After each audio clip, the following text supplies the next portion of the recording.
चड करून नोकरे खातीर बी रुजू जावपाक तें प्रमाणपत्र जाय पडटा। तें प्रमाणपत्र एका दिसा भितर सुद्दां आमी दिवपाक शकता अशा पद्दतीची एक यंत्रणा तयार करून सरकारी कायदेशीर एक नोटिफिकेशन दिवन ज्या गरजू आसात जांकां प्रमाणपत्राची गरज आसा तांकां योग्य प्रक्रिया केल्या उपरांत अशें प्रमाणपत्र आमकां दिवपाक मेळटलें हाचेर आमकां पुरायपणान आसता।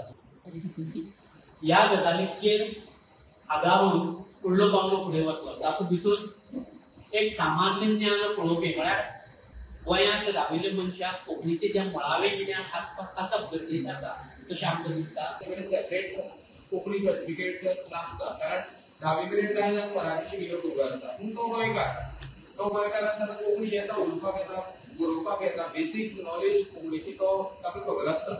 अशा वेळार तांकां ती सर्टिफिकेट मेळना, बिकॉज ताचें शिक्षण जें आसा तें 10वी मेरेन मराठी जाल्लें आसता। अशा विद्यार्थ्यां खातीर वा अशा लोकां खातीर बेसीक एग्जाम आमी घेतले, ओरल तांची स्किल्स टेस्ट करतले।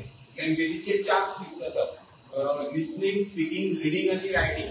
हे 4 स्किल्स आमी टेस्ट करतले, फिजिकली टेस्ट करतले आनी एक 50 ते 60 मार्क्साचो तांकां पेपर आसतलो, एग्जाम आसतलो। बेसीक क्वेश्चन्स आसतले related to Goa, related to Konkani भाशेच्या संदर्भात आनी गोंयच्या संदर्भात बेसीक क्वेश्चन आसतले। तांचे एग्जाम थंय टेस्ट जातले, तांचे असेसमेंट जातले आनी एका दिसा भितर आमी तांकां ती सर्टिफिकेट आनी जशे गुण मेळयल्या तशें तांकां आमी सर्टिफिकेट दितले।